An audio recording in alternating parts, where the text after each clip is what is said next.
Good evening.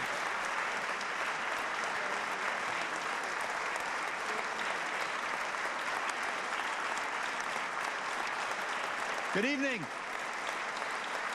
Good evening, everyone. Thank you so much for being here tonight. Mr. Speaker, Mr. President, members of the legislature, general officers, Chief Justice, members of the judiciary, municipal leaders, and my cabinet, good evening.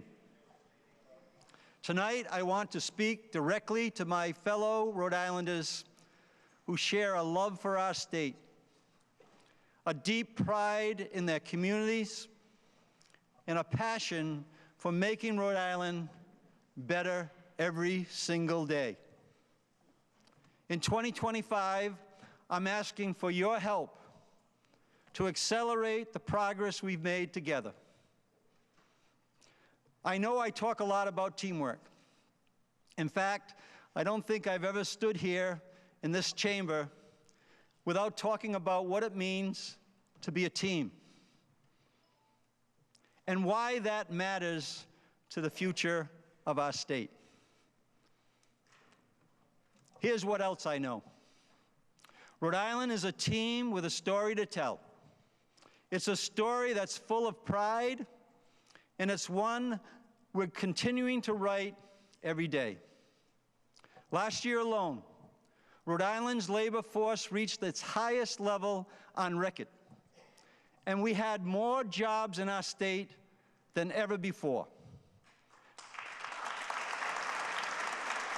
We continue to lead the nation by launching the largest offshore wind procurement in New England's history. And Rhode Island was a top 10 state for quality of life, college students, and our natural environment. We are the third best state for women's health and reproductive care.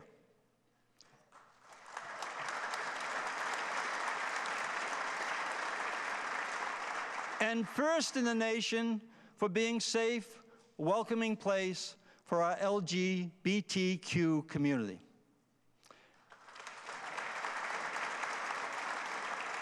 As governor, no matter what happens in Washington, I'm committed to protecting that progress. Thank you. As I stand here tonight, I can say with confidence that our state is full of progress and promise. And because of the work we've done together, we are moving in the right direction. In the year ahead, as one team, we will protect the progress we've made and pursue all the promise that lies ahead. I want everyone in this great state of ours to see themselves in Rhode Island's story. No matter who you are, where you live, what you believe, or who you voted for. And that last piece is important. We just had a national election, and next week, a new presidential administration will come into office. As governor, here's how I see it. In my office, I have a big round table where I bring people together to meet about the issues impacting our state. There are 10 chairs around the table. If those chairs were filled with Rhode Islanders based on the results of the presidential election, you'd have about 6 people at the table who were not happy with the results, and 4 who are pleased. As governor, I need everyone at the table to pull up a chair and work with us to accelerate Rhode Island's progress. Tonight, I'm asking for your help to make that happen. To accelerate our progress and pursue the promise that lies ahead for Rhode Island, we're going to need a plan. Fortunately, we have one. Not just for the year ahead, but a plan that takes us through the next decade, It's called Rhode Island 2030. This plan isn't about a single budget or a new initiative. It's a record of projects we've put in the pipeline and a guide for how we'll accelerate the progress in years to come. We use feedback directly from Rhode Islanders to create this working document, and it continues to evolve as Rhode Island evolves. Tonight, we're releasing the third draft, the latest update on Rhode Island 2030. This plan has helped move our state in the right direction on strengthening K-12 education, creating a healthier Rhode Island, especially for our seniors and veterans, building a road to prosperity with a focus on housing and our economy, and advancing infrastructure and clean energy. Right now, you can go to RI2030.com. This is a nice little brochure that will be available to everyone in the state of Rhode Island when they go to that site, to read the plan and share your ideas with us. Having a long-term plan for our state is important, especially now. Over the next 5 years, state revenues are expected to grow 2.5% each year, thanks to our strategic investments and strong economy. That's good news. During the same time, state spending is expected to increase at 3.7% per year. That creates a math problem that must be solved. As we return to a pre-pandemic fiscal environment, we must take steps to right-size government while preserving programs that improve educational outcomes, raise incomes, and make our residents healthier. 3 pillars in the Rhode Island 2030 plan. Later this week, I will submit a budget that achieves this balance. My budget will provide a roadmap to close an approximately $250 million deficit without any broad-based tax increases.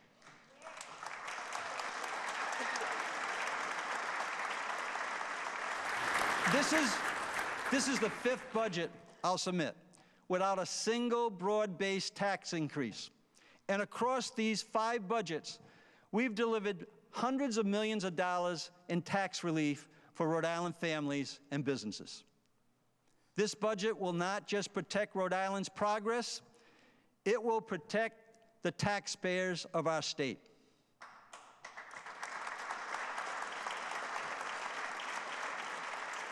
It's the people in Rhode Island who make our story special. Tonight, I want to acknowledge someone who has been a big part of Rhode Island's story for many years, Adjutant General Chris Callahan. Where is Chris? Where are you? We didn't even give him a seat. Look.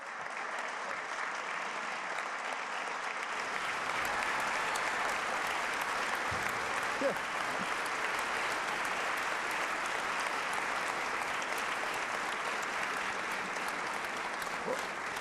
We didn't even give the general a seat. He told me if this goes more an hour, he's out the door. After nearly a decade of leading the Rhode Island National Guard, General Callahan announced his retirement this past year.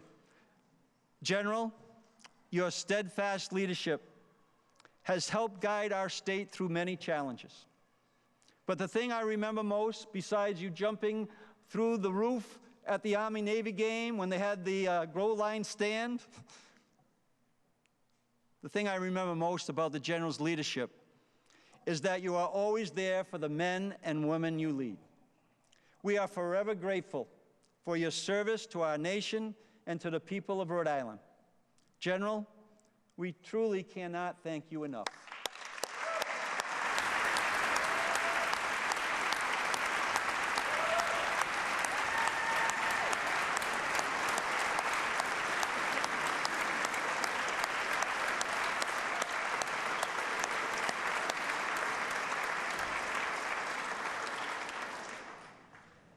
We are fortunate to have many leaders in state government who step up when we need them most. Leaders like DHS Director Kim Brito, Health Source Rhode Island Director Lindsay Lang, DOA Director Jonathan Warmer, and Chief Digital Officer Brian Tardif. We are all well aware of the cyber breach on Rhode Island bridges. But together, this team is helping us navigate the data breach that impacted Rhode Island just about a month ago. Unfortunately, cyber attacks are becoming more and more common across government and the private sector. Here in Rhode Island, when faced with this challenge, we came together to help people through offering good customer service and connecting residents to their benefits. And that is what we'll continue to do. As far as the data breach goes, we're going to follow the facts and hold the right people accountable. I want to thank everyone, the community partners, insurance providers, state agency staff, and so many others who helped us with this work. Thank you, Kim. Thank you, Lindsay. Over the past 4 years, we've started writing a new story for Rhode Island and began flipping the script on old stories that have been told over and over and over again for years. Our economy no longer consistently lags behind our neighbors. In the third quarter last year, our state's GDP grew by 3.6%, outpacing New England and the U.S.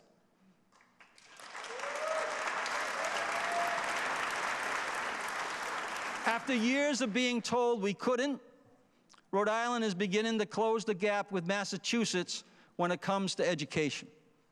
Our flagship education initiative, Learn 365 RI, is driving progress in and out of the classroom. It's an initiative that seeks to improve math and reading scores and boost student attendance. It's all about helping your child reach their fullest potential.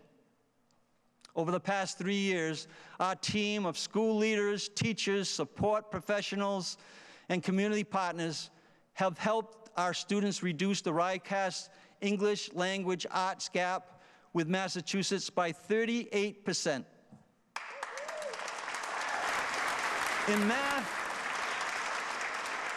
In math, we reduced the gap by 15%. That's progress. That's progress. But in order to reach our 2030 goals, we must accelerate it. A few months ago, I was in Jamestown at Melrose Elementary School, where I met Principal Beth Roman and students Opal and Paul, who are here tonight. Last year, Opal and Paul's third grade class achieved 100% proficiency in math on the RICAS scores. That's right, 100%. I don't think it's a coincidence that Melrose also had the lowest chronic absenteeism rate of any school in the state. Congratulations. Let's give Opal, Paul, Principal Roman, and everyone at Melrose School a big round of applause. Thank you so much for being here tonight.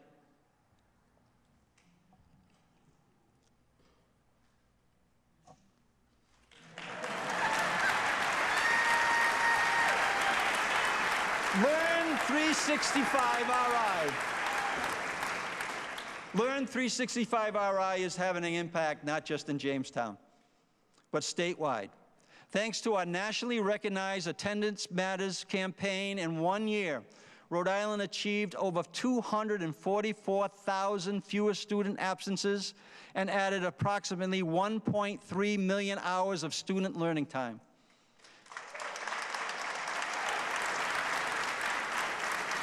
We have an example right here tonight. Ruth, a fourth grader at Asa Mesa Elementary School in Providence, with perfect attendance and reading and math scores that exceed expectation.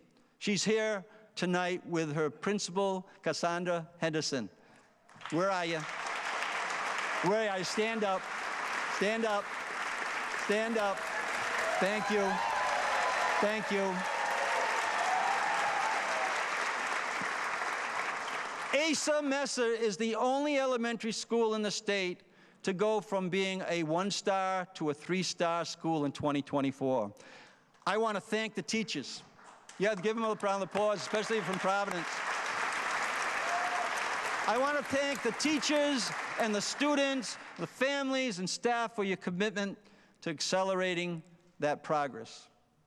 Providence also celebrated their first Blue Ribbon Elementary School in history, Martin Luther King Jr. Elementary School.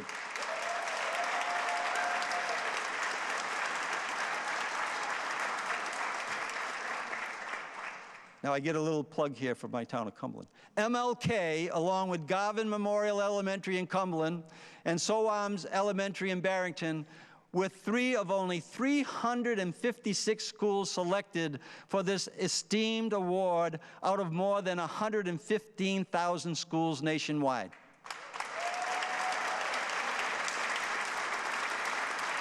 MLK Principal Kristen Lucier is in the gallery tonight.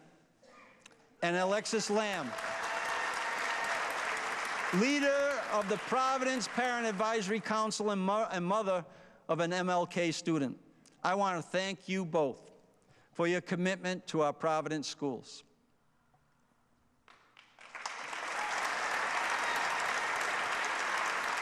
One thing is clear. Better attendance means more learning time. And more learning time means better student outcomes, helping us close achievement gaps with Massachusetts. Each day, I track that progress by checking our online student attendance leaderboard. Every school's listed. I'm asking families and parents to use the online dashboard to track the progress at your child's school. And if your child is healthy enough, they should be in school. If they're feeling well, they should be in school. Right? Right, guys? Yes. In every home, every day, learning matters. And to make that idea a reality, we partnered with municipal leaders to build community learning centers for students and families across Rhode Island. These state-of-the-art centers will deliver crucial education, workforce development, and health and wellness resources for Rhode Islanders of all ages. We put this project into the pipeline 2 years ago. By the way, it takes a while to put things in the pipeline for them to come out. And I can tell you, we filled up this pipeline. And now we have plans in place for more than 80% of Rhode Islanders to live within 15 minutes of a community learning center. In East Providence, Mayor Bob DeSilva, I think he's in the audience tonight. Hi, Mayor. Mayor Bob DeSilva and the town council are building a new 8,500 square foot center to support education, job development, and wellness for all ages. Construction is set to begin this spring. Mayor, thank you for stepping up to deliver those resources for all the townies in your community. That's for you, Secretary Amare.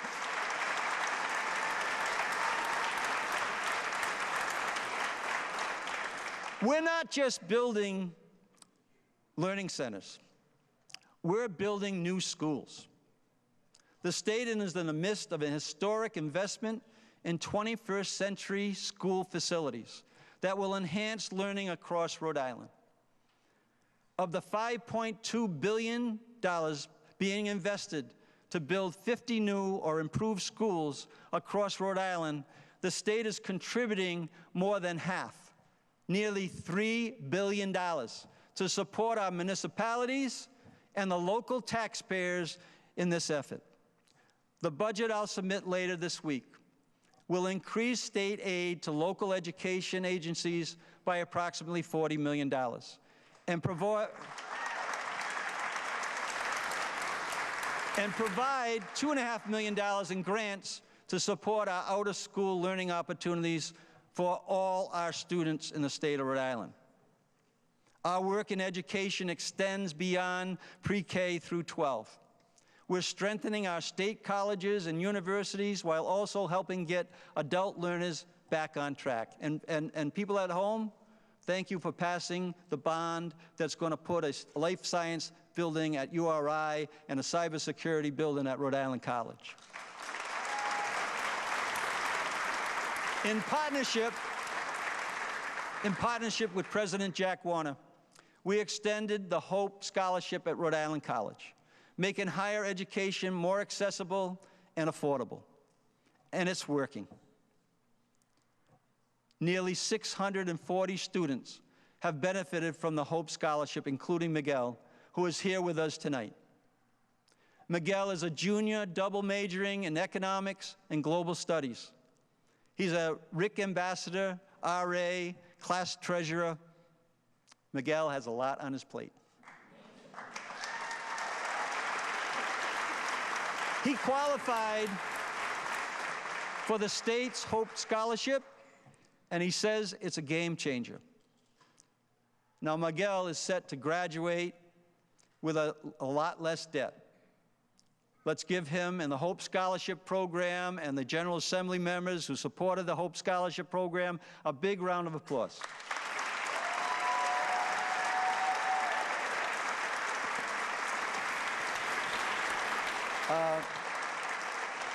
By the way, Miguel is from Cumberland. I didn't know that till tonight. Me, honest to God, I didn't know that today. By expanding another great program called Rhode Island Reconnect, our administration has helped over 3,100 Rhode Islanders return to school or get the job training they need. Stacy is one of those Rhode Islanders. Hi, Stacy. And she's here tonight with her daughter. Until last year, Stacy hadn't been back in school since 1999. She always wanted to finish her degree. But she had other things to think about, like paying the bills and getting her kids to school. But Stacy finally decided to enroll at CCRI and get involved with Rhode Island Reconnect. A navigator supported her through educational journey to ensure that this time she crossed the finish line and earns a degree.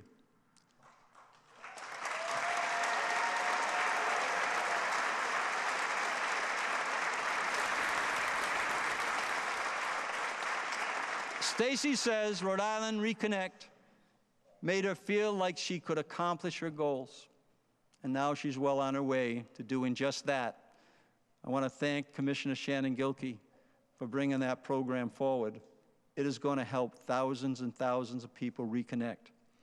And we have tens of thousands of people in the state of Rhode Island who started their degrees that have not completed them, and this is a path to do it. As President John F. Kennedy reminded us, our progress as a nation can be no swifter than our progress in education. I believe the same is true for Rhode Island. We know that putting Rhode Islanders like Miguel and Stacy on a path to a better education increases their future earning power. This is especially important as one of our top 3 goals is to raise incomes for every family in Rhode Island. Raising incomes is our best defense against rising costs and our best offense for growing our economy. That's why just under a year ago, we launched an initiative called Rhode to Prosperity that seeks to raise incomes in Rhode Island households. My team and I traveled throughout the state and met with over 100 industry and labor leaders, and we heard firsthand about Rhode Island's workforce needs. That's why the budget I will submit next week will call for an investment to create 1,000 new work-based learning opportunities in Rhode Island. And it will call for an enhancement of Real Jobs Rhode Island to train an additional 500 Rhode Islanders. I'll direct funds to protect crucial high school dual enrollment programs where high school students earn transferable college credits that give them a head start both academically and financially. I'll also propose an innovative career technical education program at CCRI called Ready to Build. Ready to Build will create a pre-apprenticeship pathway to jobs in the building trades. Dan Bianco from Liuna is here in the gallery tonight. Hi, Dan.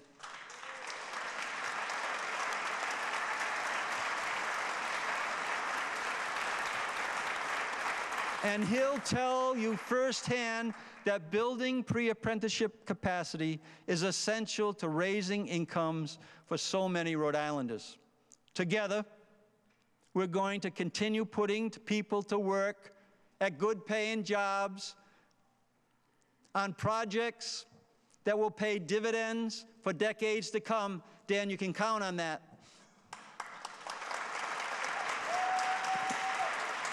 Dan, I look forward to working with you, DLT, and CCRI to make Ready to Build a reality. Thank you, Dan. In addition to improving educational outcomes and raising incomes, one of our top 3 goals is to build a healthier Rhode Island. Now, before I continue, I want to talk about some recent news.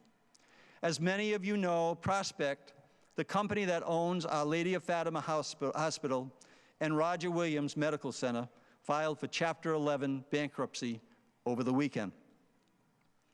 We are in conversations with Prospect and the Saturian Foundation, the nonprofit looking to buy the hospitals. It is our hope that Prospect is able to carve out their Rhode Island facilities from their restructuring plans and get this deal done. We want Rhode Islanders to know that we are committed to ensuring that the hospitals get new ownership. In the meantime, Prospect does not anticipate any interruption to patient services or care at their facilities, and that's reassuring news. Together, we've laid a strong foundation of health and wellness initiatives over the last 4 years. In October, we launched a network of 8 certified community behavioral health clinics. This healthcare model increases access to services regardless of a patient's ability to pay. This represents a once-in-a-lifetime opportunity to improve health outcomes and change our state's behavioral health system. This past fall, Education Commissioner Infante Green and I announced a new partnership with Hazel Health to expand access to comprehensive virtual mental health services for our students. Rhode Island is the first state on the East Coast to launch a statewide telehealth initiative like this. To date, we've engaged 29 school districts in this important work. And in the next few weeks, we expect to have expanded mental health supports for nearly 70,000 students statewide.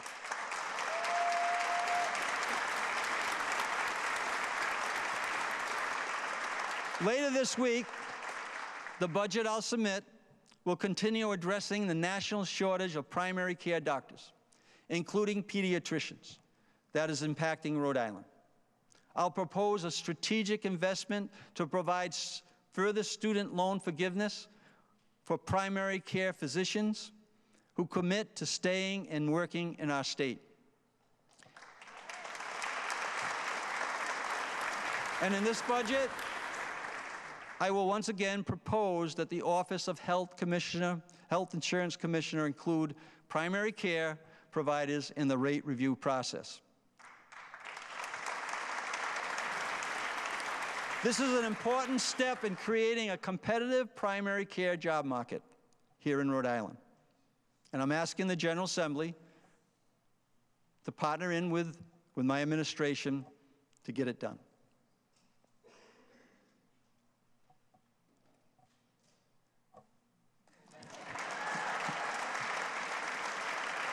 General, you haven't left yet. It hasn't been an hour yet.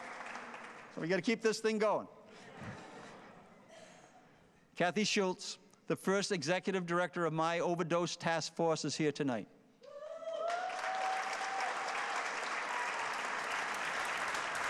A former outreach worker, certified peer recovery specialist, and statewide Narcan trainer, Kathy has dedicated her life to this work.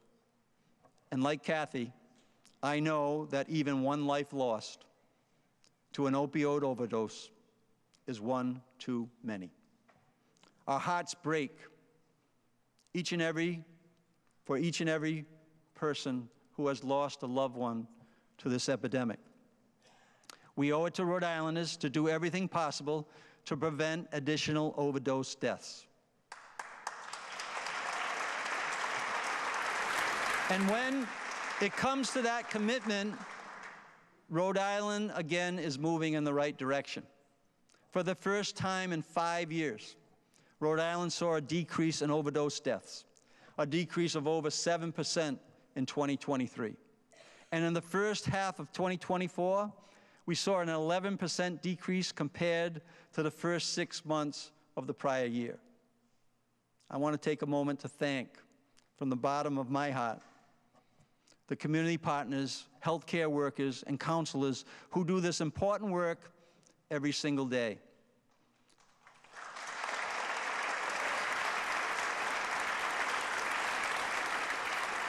Thanks to their partnership, we're making strides in reducing overdose deaths with a whole-of-government approach that employs strategies like opening the nation's first state-authorized harm reduction center that will also provide on-site recovery services, increasing investments in our behavioral health workforce.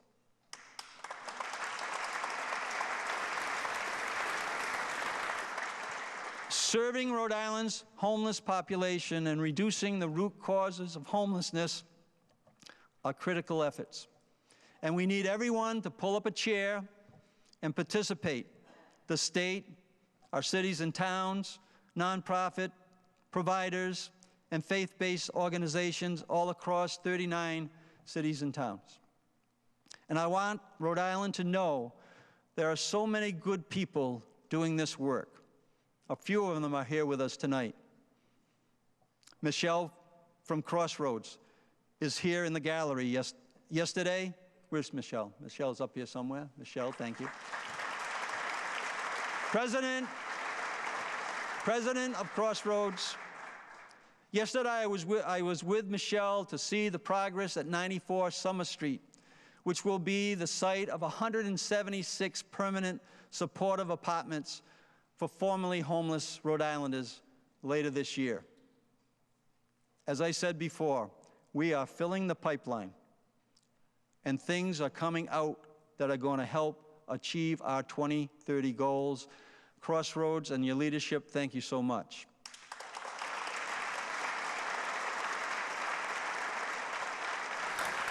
House of Hope is a state's partner on the Pallet Shelter Pilot Program. Last week, I was on site with Laura and the general contractor discussing the remaining steps of getting these units open, which will add 45 shelter beds to the state's system year-round.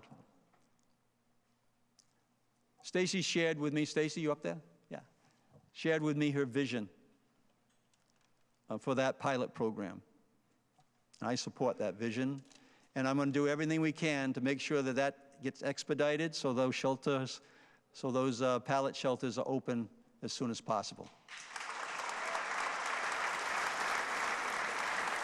Because, like you, I've been frustrated with the length of time it has taken to get the village operational. But we are going to get this project over the finish line without compromising on safety.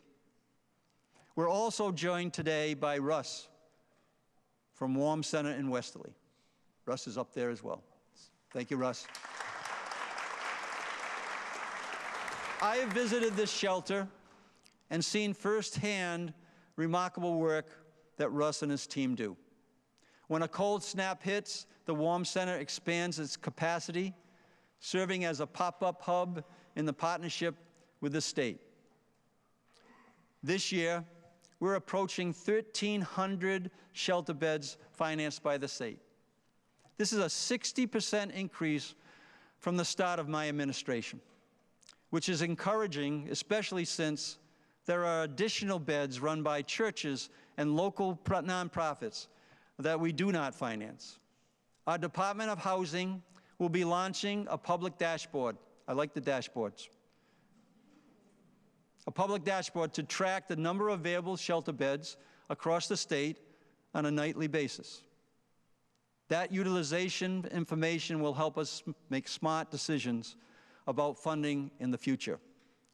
By the way, it was the Speaker's idea. Thank you, Speaker.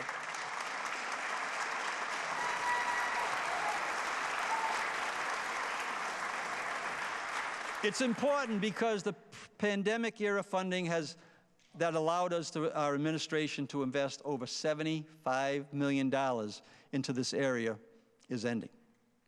Everyone in this room knows that the state needs a recurring funding stream for homelessness. In my budget proposal last year, I tried to get ahead of this problem, but the solution I put forth was not passed. So just as I did last year, I will once again propose a dedicated funding stream for homelessness in my budget. And I'll be proposing a second recurring funding stream to directly support this work. Together, these two funding streams will bring an additional $4.4 million in fiscal year 26 and $8 million in fiscal year 27. I'm asking the General Assembly to work with my administration to get these two crucial measures passed. Together, I know we can address this issue. Rhode Island is finally making progress on a housing crisis that has been mounting in our state for decades.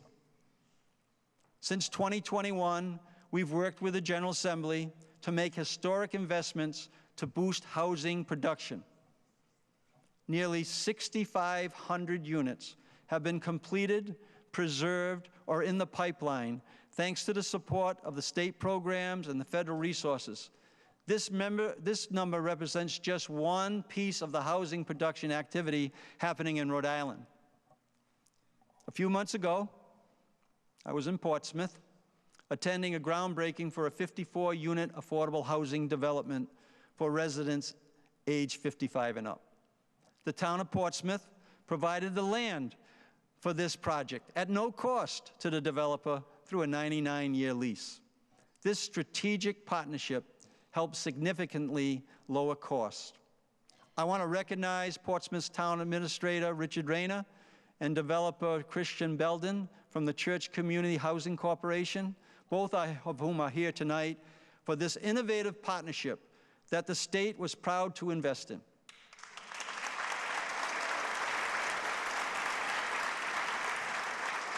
Now, just imagine if all 39 cities and towns found land to do the same thing and replicate what's happening in Portsmouth. In Pawtucket, another innovative development is underway. Mayor Grebian is here tonight, along with Lee Pizer, the developer behind Dexter Street Commons. Dexter Street Commons will be a mixed-use development in Pawtucket that will deliver 150 energy-efficient housing units and over 6,000 square feet of vibrant commercial space, all within walking distance of our new commuter rail station and bus hub.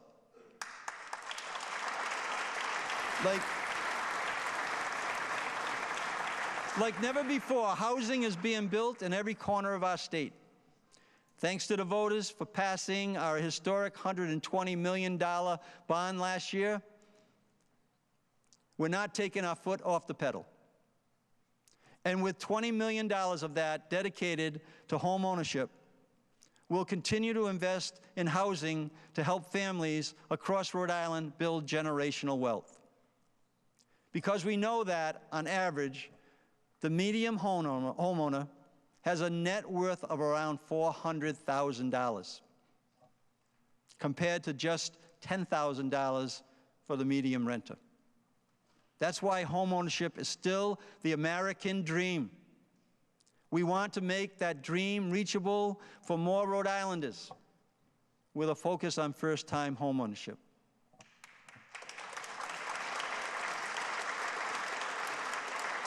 There's no question that housing is directly linked to economic well-being. Rhode Island is also beginning to flip the script on the strength of our economy.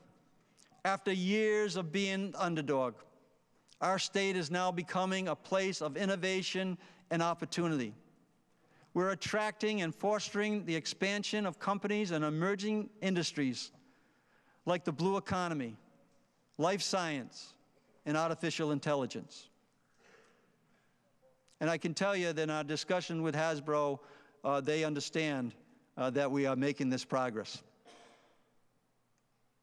Located in Quonset, Regent Craft, for example, is one of those examples. Billy's here with us tonight.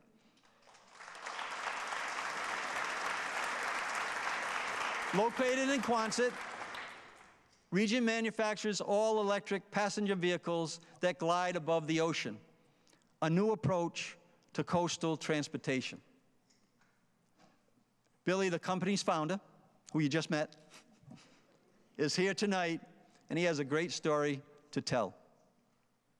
When I first learned about Regent, I did a little research into why they wanted to make Rhode Island their home. I'm going to borrow their words for this one. They said, the state offers best-in-nation coastal testing environments, maritime composite expertise, and access to top talent. Rhode Island has the potential to become an epicenter of the blue economy. Billy, I couldn't say it better myself. Thank you. And in 2024, Regent announced that they're expanding their manufacturing right here in Rhode Island, creating over 300 jobs.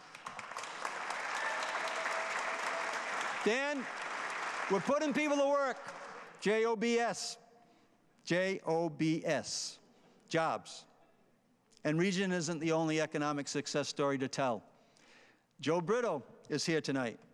Joe is a lifelong Bristol resident who took on the major task of transforming a rundown, abandoned mill into an economic driver for his community. Thanks, Joe. Working with Rhode Island Commerce and Bristol Town Administrator Steve Contente, Unity Park is now a vibrant community space that has restaurants, shops, and a growing hub for the blue economy businesses. An $8.9 million project will soon transform 45,000 square feet at Unity Park into manufacturing office and warehouse space specifically to support the growth of blue economy companies. I like Joe's story. It reminds me of mine, because it reminds me of all the people who take great pride in our state, overcome adversities, and just keep on moving forward. And they do everything they can to make our state better.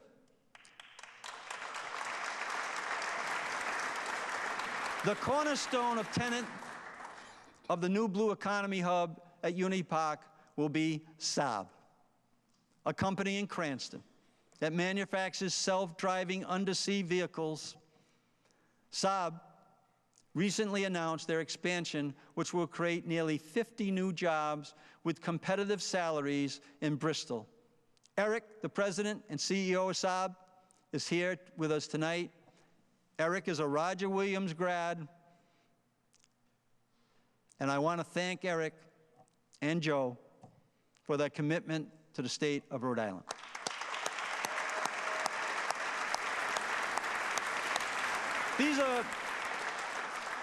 These are just some of the stories, and I don't want to keep general any more than the hour, so I won't go into all those details, but it's a commitment to fostering innovation and creating good-paying jobs. Rhode Island is also positioning ourselves as a national leader in life sciences. Thanks to the progress of our Rhode Island Life Science Hub, a project we put into the pipeline about 2 years ago is becoming a reality. Again, I thank the President, the Speaker, the President for their support on this issue. Our Life Science Hub just celebrated a major success story when it finalized an historic agreement to launch Ocean State Labs, a cutting-edge biotech incubator. Ocean State Labs will be one of the tenants in our new 200,000 square foot life science complex, along with Brown University and our new state health lab, which will be opened up in 2025. Again, fill in the pipeline, and things are coming out of the pipeline. I think you're getting the message. And we need to keep on filling that pipeline. Ocean State Labs and all the work happening at our Life Science Hub will spark innovation, promote economic growth, and build on Rhode Island's progress in this emerging sector. You'll never hear me talk about Rhode Island's economy without talking about our airport. It's ranked as one of the very best in the world.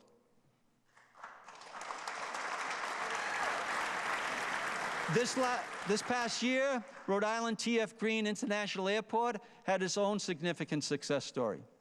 Breeze Airways announced a big expansion in our state.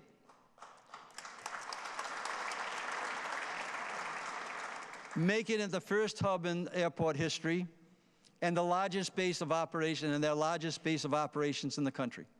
They'll be growing to 35 routes, creating 400 jobs, and supporting nearly 1 million passengers every year.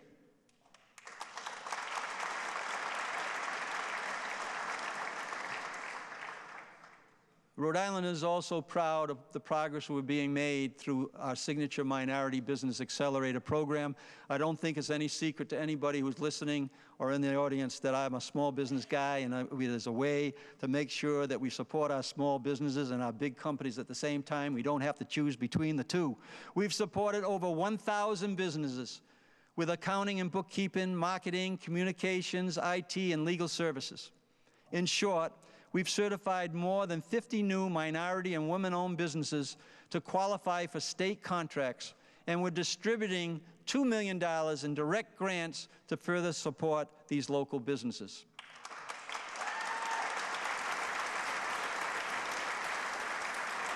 Earlier, I mentioned our Rhode Island 2030 plan and all the projects we've put into the pipeline over the last 4 years to propel our state into the next decade. One of those projects is Rhode Restore, our state's first program dedicated to helping cities and towns repair and repave local roads.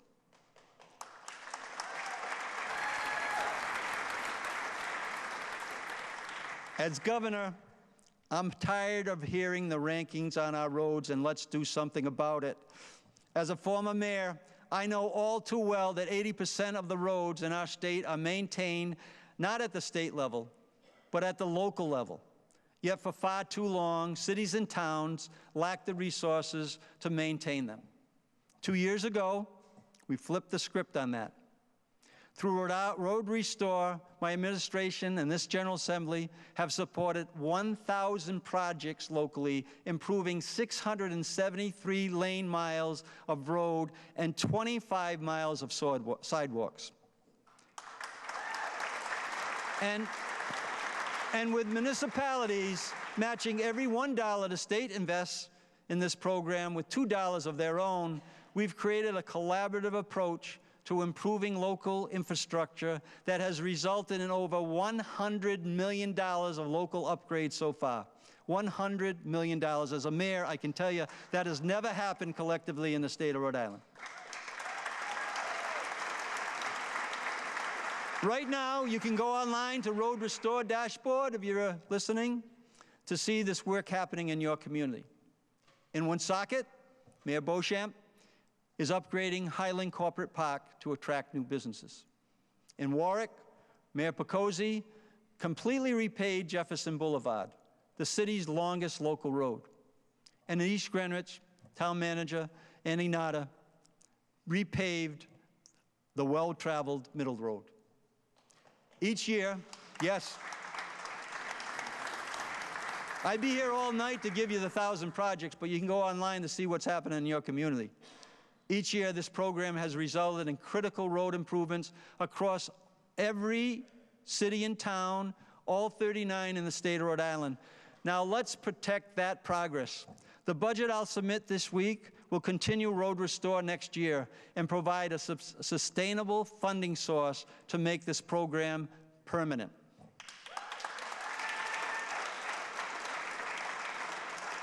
While we're talking about infrastructure and the progress Rhode Island has made, I want to take a moment to talk about the bridge, the Washington Bridge. As governor, I inherited a bridge that was in the midst of being repaired, even though it turned out that it was not repairable. And that's frustrating for everybody in this chamber and everybody listening at home. Since March 14th, when I determined the bridge must be rebuilt, we've made progress towards ensuring Rhode Islanders will have a new bridge that has a state-of-the-art design and improved traffic flow and keeping everybody safe, which is our top priority, and we will build a bridge that outlasts our lifetimes. There's a lot of news happening on that front. We've worked with our congressional delegation to secure over $220 million in a competitive grant process as part of the proactive funding strategy. Demolition on the old bridge superstructure is on track and nearing 75% completion. Two nationally renowned construction companies are competing for the contract to rebuild the bridge. And we've initiated a lawsuit to pursue accountability on behalf of Rhode Island taxpayers. Now, there have certainly been challenges along the way, and I want to thank Rhode Islanders for their patience and resilience as we work through those challenges. But today, I can say with confidence that we are on the right path to deliver a new bridge for our state.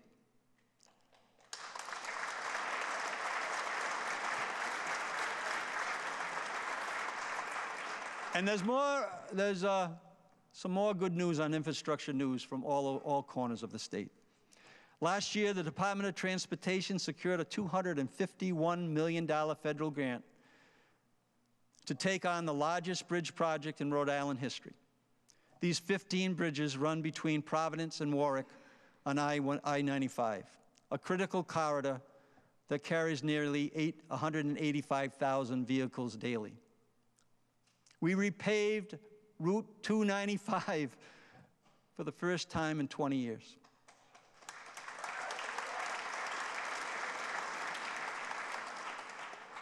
We did major repaving work on Route 4 and Route 2.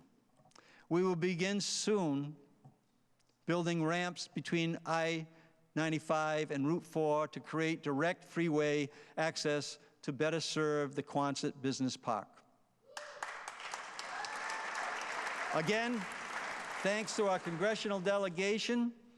Thank them when you see the senators and the reps, when you see them on the street. The public, the people I'm talking to tonight, thank them. And as a result of this work, Rhode Island has advanced 12 spots in the National Infrastructure Ranking last year. That's progress.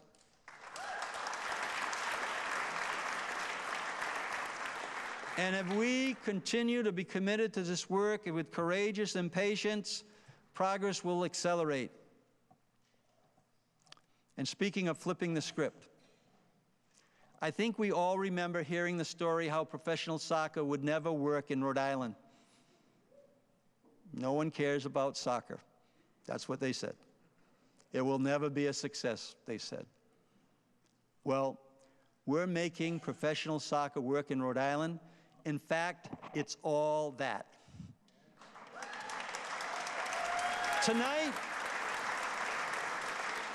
we're joined by Rhode Island Football Club coach Kano Smith, who led the team to win an Eastern Conference championship.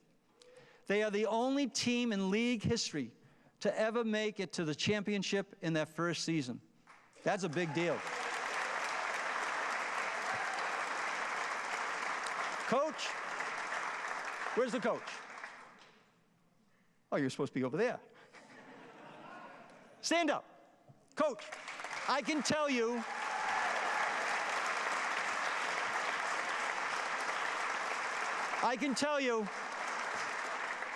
it was really powerful to see Rhode Island play in a game that was nationally televised. Thank you for making us so proud.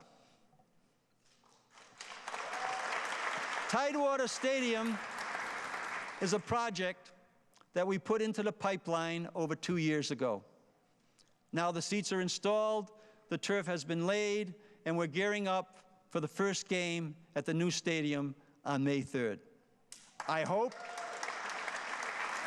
to see everyone there to support Rhode Island's team. Thank you, Coach. I wanted the coach here tonight. He was out recruiting, and he actually came off the recruiting trail, so you get back on that tomorrow, Coach. Rhode Island Football Club and Tidewater are about more than sports. They are about investing in the city of Pawtucket, building community and sparkling economic activity in a city with unlimited potential. Mayor Grebian, thank you for your leadership. And that's, yes, give him a round of applause.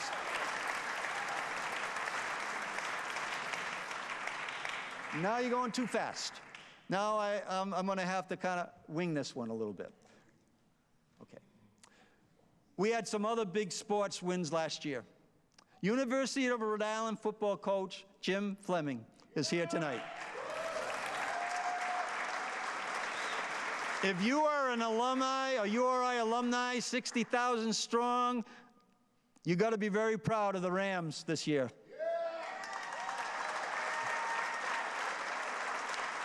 Coach Fleming led the Rams to the most wins in a single season in the history of URI football. And they made the playoffs for the first time since 1985. Thank you, Coach.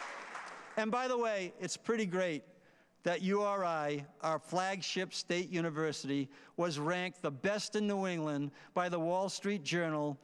A big shout out to President Mark Palange and the URI board for driving that progress.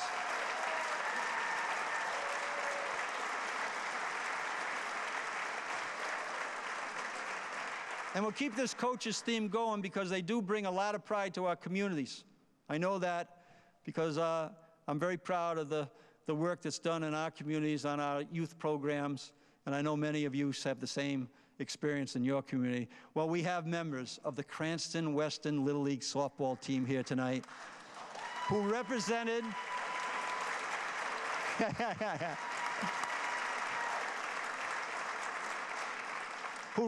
Rhode Island in the Little League Softball World Series last year in North Carolina. The coach is here tonight with a couple of his players who just stood up, but stand up again. Mayor Hopkins will certainly tell you that there's a lot of pride in Cranston about this team. There's a lot of pride in the people who live in the city because of this team. So congratulations. Yes. And the people across the Rhode Island, mayor and coach, they feel the same sense of pride. Also in the house tonight, the First Lady and our daughter. Hi, Susan. Hi, Kara. I keep on bringing them in. I'm happy to do it. As a former reading teacher and someone who has a lot of pride in our beautiful state, Susan has made litter and literacy her top priorities as First Lady. Through her signature initiative, Litter-Free Rhode Island, nearly 1 million gallons of litter have been removed from our state roads since 2024. Thanks to the dedicated team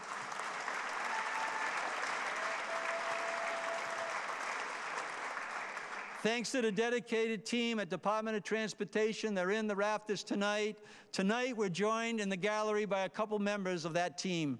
Kevin and Heidi, they're part of our enhanced groundskeeping crew.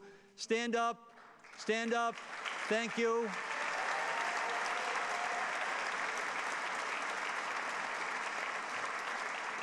I brought that whole crew into the stateroom a few months ago to thank them over a lunch, and the people of the state of Rhode Island should be very proud of the work that they're doing. So when you go by them, give them a nice little honk of appreciation, please.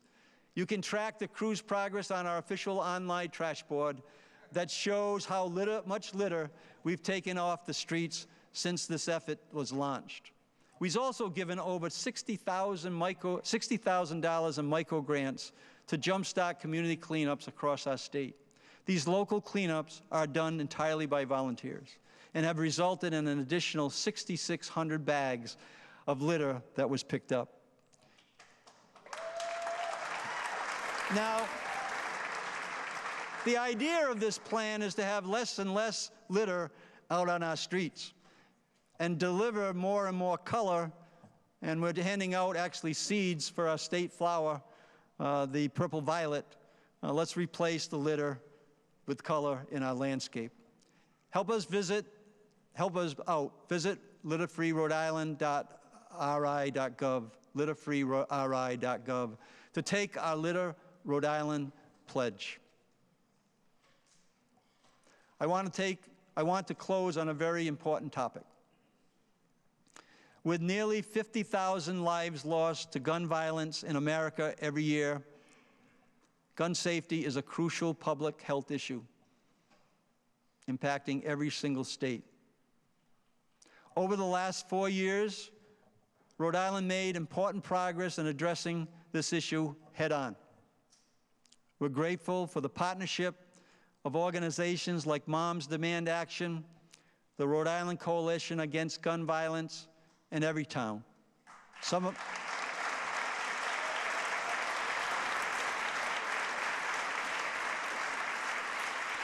that leadership is in the gallery with us here tonight. Together, the gun safety champions in the General Assembly have helped us pass safe storage laws, banned high-capacity magazines, raised the age to buy guns to 21, and prohibited open carry of rifles and shotguns.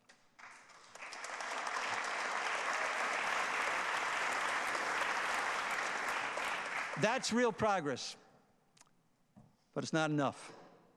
Year after year, I've stood here and asked the General Assembly to send an assault weapons ban to my desk. This year, I'm sending you a budget to the General Assembly for the first time will include a ban on assault weapons. Let's finally get this done.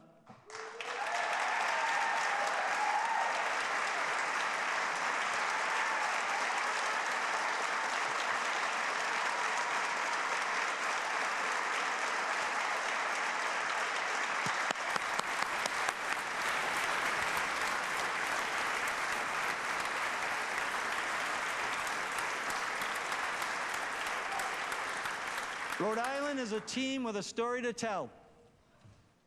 Everyone in this room, everyone watching at home, and even your neighbors who aren't watching, you're part of this story.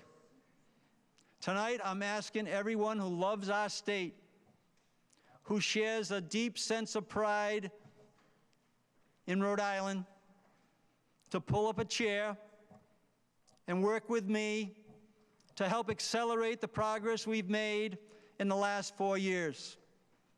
If you do, I know that the chapter we're writing together today will be Rhode Island's best one yet. Let's get to work. Thank you. God bless Rhode Island. God bless the United States of America. Thank you so much.